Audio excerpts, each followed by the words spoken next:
How much is this book really worth?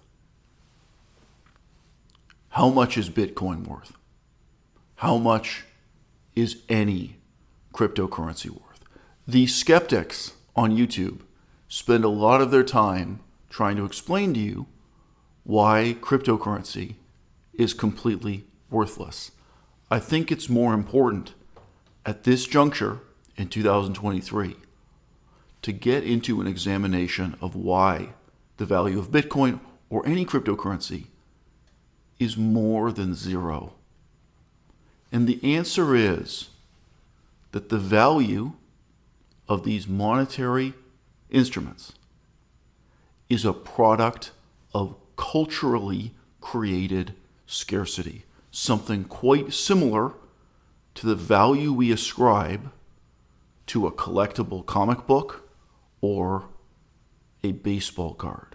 The advocates for cryptocurrency point to the places where censorship resistance can and is powerful. For example, Bitcoin allows you to transfer value to a journalist in a repressive country trying to cover the regime, or to fund dissidents, or even things as simple as paying sex workers who are regularly deplatformed from other financial rails. If cryptocurrency is effective for the journalist in a repressive country, then it also is effective for the oligarch in that country who is making the journalist's life hell. Crypto, at its best, when it's doing what it is uniquely good at, is an anti-state technology that, if it is effective, will bypass laws and regulations as a matter of course. It is a double-edged sword that puts it fundamentally at odds with the goals of governments broadly, and anti-government narratives are deeply embedded in crypto culture. Just recently, we've watched a major exchange, basically all the major lenders, a massive stablecoin, several of the largest hedge funds, and more go bust. This is not even mentioning the countless rug pulls, frauds, or phishing scams that beleaguer even the most knowledgeable in cryptocurrency. But once you've been scammed in this ecosystem, do these participants suddenly recognize that perhaps some of the regulations and guardrails that existed were perhaps useful? Maybe. Some do. The very first block of Bitcoin has an allusion to the 2008 financial crisis. Chancellor on brink of second bailouts for banks. And since then, Bitcoin culture has maintained a particularly intense anti-government, anti-bank, anti-regulator stance, which true believers see as their immune system, which helps protect their coin from the more pernicious attempts at regulators to control them. I am doing my best to depict patterns I have seen, but they will not describe everyone. Austrian economics, especially that of Ludwig von Mises. One of those is probably right. Looked at money as a matter of supply and demand. And so Ludwig's work now generally leads to people convincing themselves the best monies are those that are in somewhat short supply. The more problematic aspect that tends to follow these hard money communities is an epidemic of anti-Semitism. It does not take long spending time among these communities for you to hear how central bankers are behind all of the world's problems, to see Bitcoin politicians amplifying anti-Semites, to see outright racism and anti-Semitism from people in the community.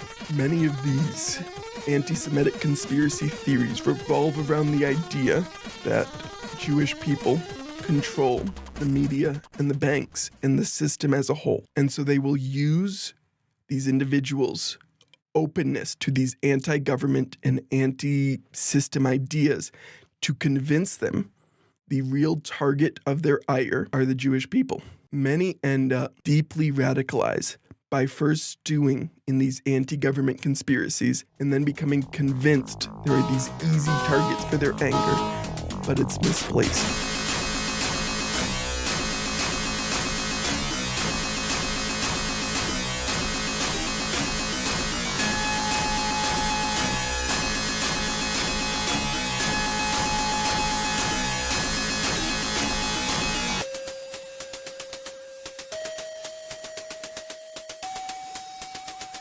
I paid more than $100 for this book.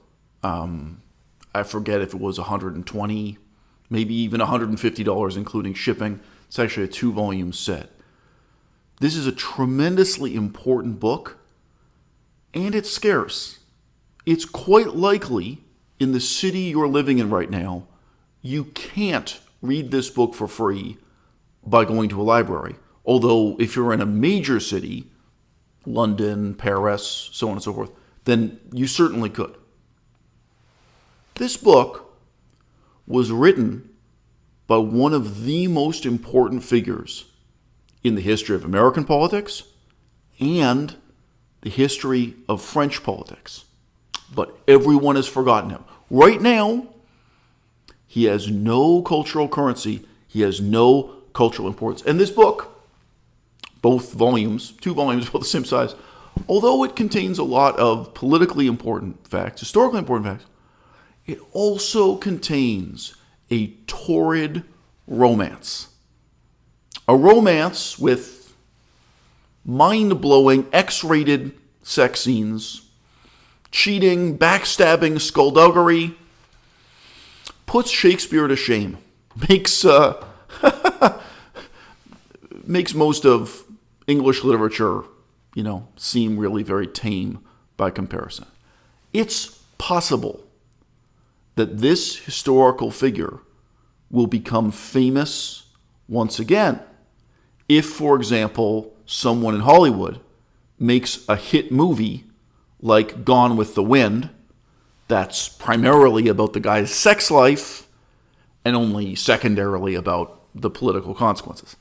But the romance that's described here, it unfolds in the middle of Paris while the French Revolution burns buildings down and eventually lines up aristocrats and chops their head off. And the man, the middle of that romance, is the man who literally wrote the American Constitution. And everyone has forgotten him. Gouverneur Morris. Sounds like a hit movie. Sounds like it's inevitable that somebody in Hollywood eventually will make this into a hit movie. And if that happens, this book might not be worth $100. It might be worth $1,000. It might be worth $10,000. But not because it's scarce.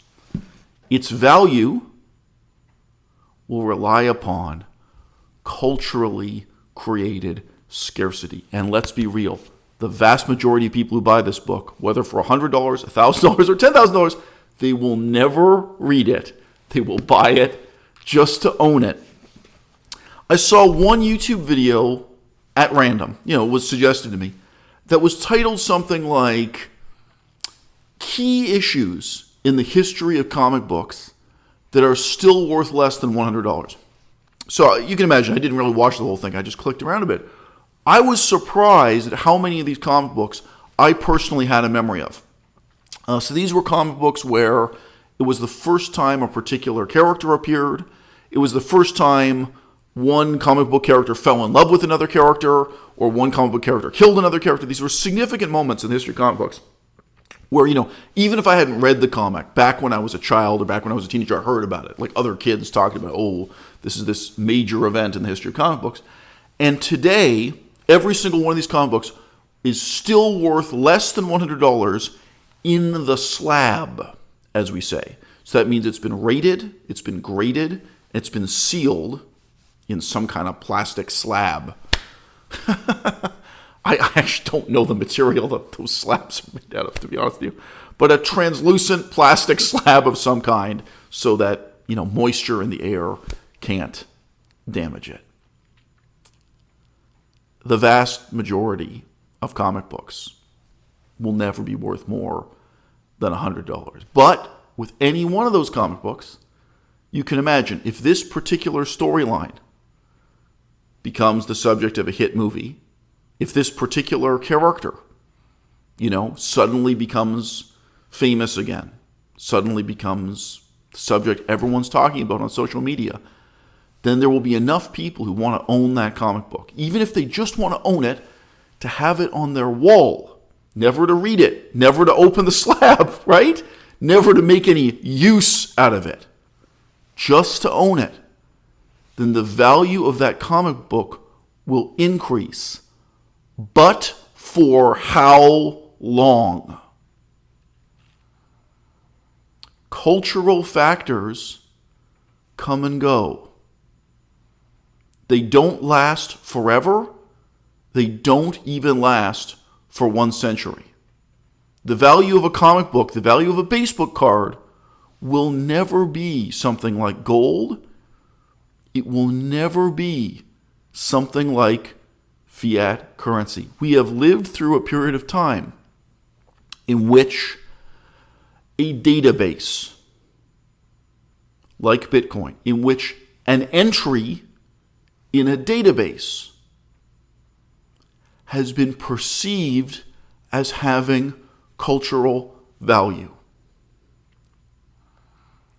All that any blockchain software is a kind of database. And you can make purchases and make sales and have an entry in the database. All that any NFT is, right? Ethereum, so on and so forth.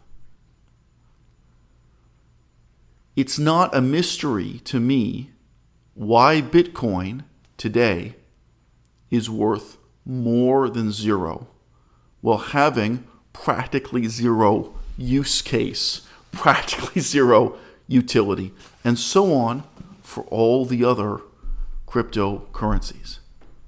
The problem is that this collectible, this item that isn't valuable or useful in any way other than a baseball card, a comic book, an antiquarian manuscript book, what have you, it has been linked to the genuinely dangerous political philosophy of the